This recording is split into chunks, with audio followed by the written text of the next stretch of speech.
have a game with the white pieces against PSTM Lev, rated 1243.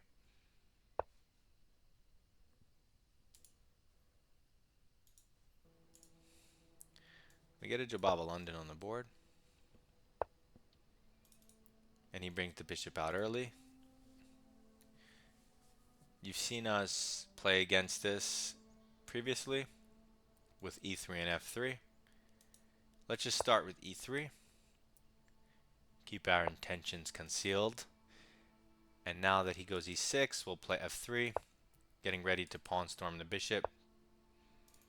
He develops his bishop and pins our knight, trying to double our pawns. It makes sense. I'm just going to support the knight with the developing move, saying if you take, I'll take back. So he develops his knight in this similar fashion, but now we can continue with our pawn storm on the bishop. It has to retreat, and now we can continue further with the pawn storm, gaining space for free. He plays h5 to stop us from trapping his bishop, and threatens to win our pawn. So we push past, hitting the knight, getting the turn back, and misplacing his knight. Now he has to go home in order to get to, you see, he went to h7, which is a much worse square than going home, because it has no, he has to play f6 now. But if it went home, he could have rerouted it towards f5 square or c6. It would have been a better try. So now it's up to us. We can do a number of things. This bishop is even out of squares because, like, in a way, it's a weird move that he did.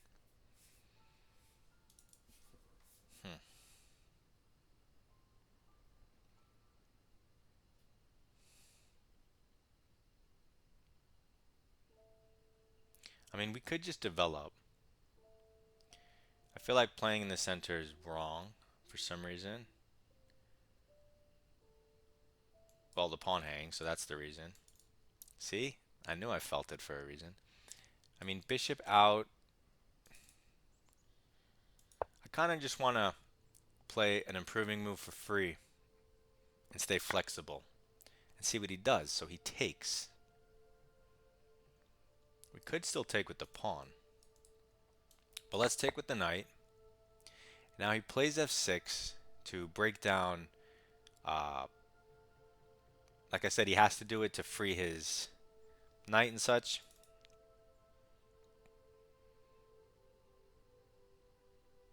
But it severely weakens these two light squares for the rest of the game. So if we develop,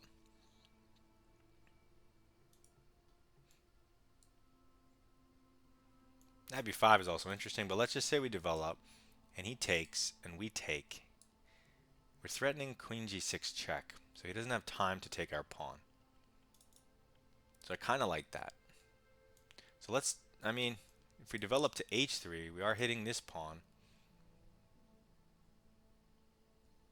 but it seems a little superficial. So let's go this way, threatening the newly weakened light squares he's created. If this pawn ever moves, like let's say we take, we have an open g file for the rook. So he takes and we take. Now again, not again, but you could take with the pawn and open the c file, but let's take with the queen in order to specifically try to take advantage of the weaknesses he created. So he does take, and overall playing very well for 1243. But I think we have this now, which forces the king to move and redefends the pawn. We're ready to long castle at any moment. Okay, so he moves his king over there. And now his knight, if we take with the pawn, is potentially trapped. If he wants to queen trade, he can't go queen f6. He has to go queen over.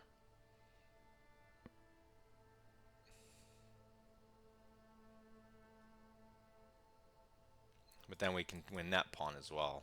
And that would be devastating because then we have access to d6. Although for right now, what do we want to do? We could take this pawn. If we take this pawn, he takes our bishop. Is there a point? We bring in the knight, so we get 2 pawns for the bishop. We get coordination, but probably not what we want. Let's just take the pawn and say the knight has no squares. If he goes for the queen trade, I think I'm just going to move my queen back. Although I could take the queen and take the pawn, but then he can take this pawn and free his knight, so that's bad. So we definitely just move the queen back and maintain this. Okay, so he does go for the queen trade. Actually, this pawn's hanging too, which I just noticed. You would have to take it with the queen, and then his knight's pinned to the rook. If he trades queens, the knight is still pinned. If he kicks the rook, we can just keep it there. Okay, change of plans. Let's take free stuff, because it's a win condition, right? King and pawn endgame. If you're up a pawn, that's enough in many cases. So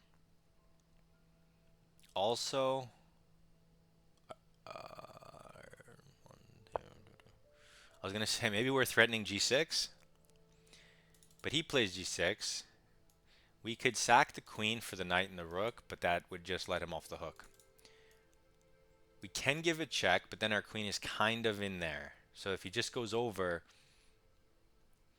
you know, our queen is in there. Not sure I want that. Maybe queen g4 is a better move. Let's go queen g4. Open the rook. The knight's pinned. We could pressure the center. Maybe we have tactics here. The pawn is hanging. We should castle, and we're up a pawn. He can't castle. He's opening the center when we're the ones attacking, so probably not the best idea. He's threatening the bishop. The downside is weakening the light squares and wasting time with pawns.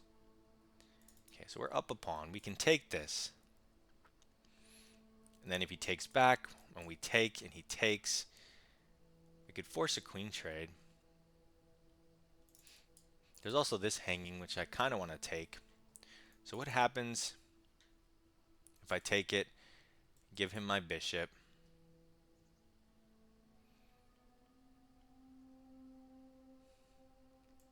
and then take a second pawn with check?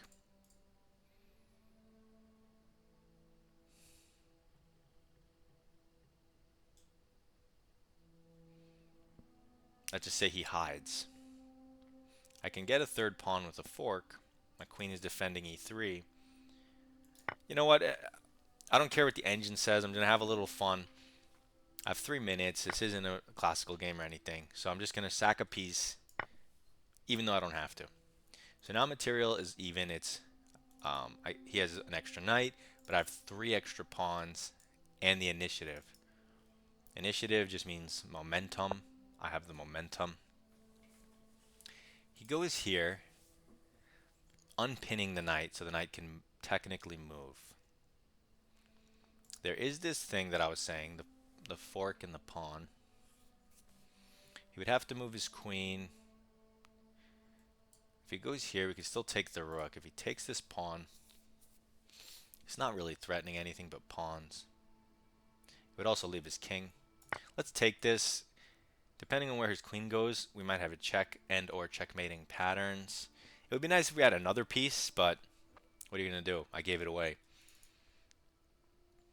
So now we have 4 pawns for the piece, technically up material. You have to make sure he can't take this and collapse your position. So he goes here, which immediately blunders into the royal fork, ending the game. So you see, sack the piece, won right away. He's in check. Do we have better than the queen? Nope. Let's take the queen. He takes with the rook, attacking our queen. Let's remove it for free with a threat.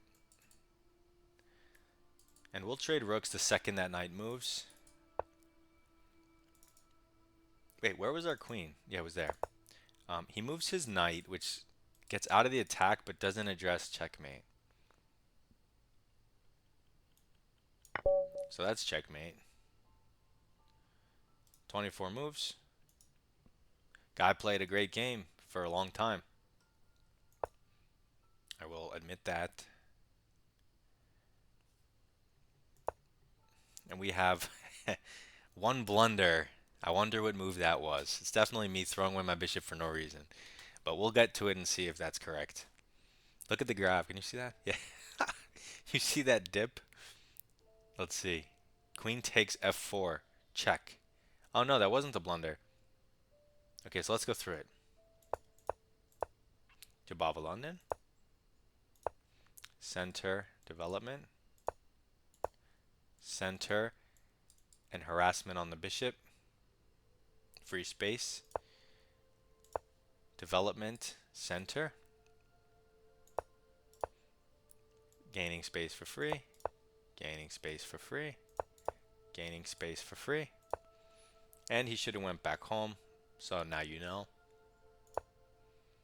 And then we just gain space for free. Free improving move.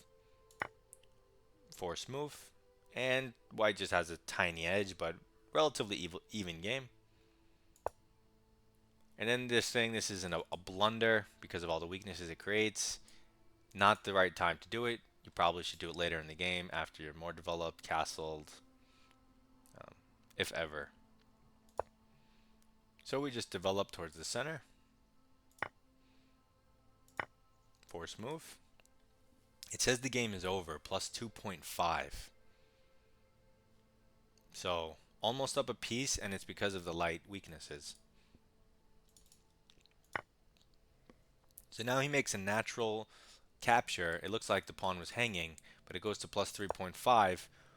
We get this check in for free, improving a piece, taking away his castling rights. And then we take free stuff, and we have a positional bind because the knight can't move. And then we take more free stuff.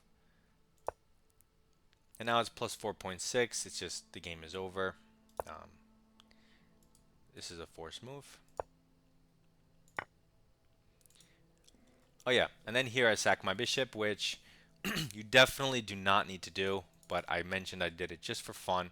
And what's funny is that wasn't the blunder. They're like, okay, that's playable, it's still plus 4 more or less.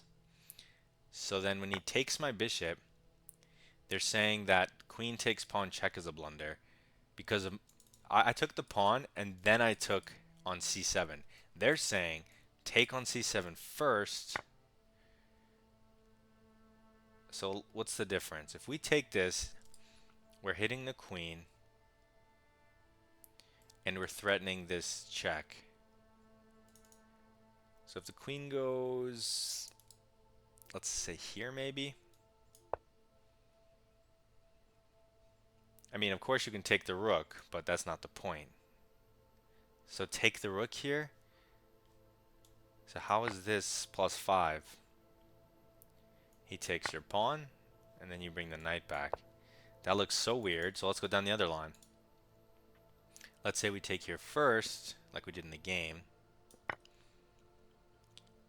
And now they're saying he has the defense, the only move, queen f7, which is what I played in the other line. So if he doesn't play queen f7, it's still completely crushing. But if he plays this one move, then your knight c7 no longer hits the queen. So you don't get the rook. Right? Yeah. So I take, I mean, white's still better, but you lose your plus 4. So if I take here, and he happens to do the only move, if I take the queen, he has to take back. I get a pawn. He moves the rook. But then he gets a pawn. So here I would not take the queen.